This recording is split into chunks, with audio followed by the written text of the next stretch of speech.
Батюшки, будь здоров.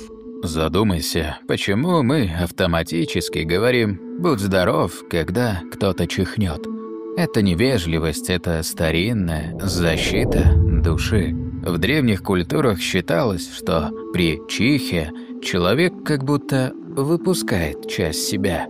Душа вырывается наружу на доли секунды, и именно в этот момент человек уязвим. У славян, как и у многих народов Европы, чихание считали моментом, когда злой дух может проникнуть в тело. Поэтому в русских деревнях говорили «будь здоров, значит, оставайся целым». На Украине желали «дай Боже», чтобы Бог закрыл щель, через которую выскочила душа. А в Беларуси говорили «живи» – прямое обращение к духу человека. Даже в христианских хрониках VII-X века чих считался вздохом души наружу, а любое благословение – способ ее вернуть обратно. И самое интересное, эта привычка не исчезла.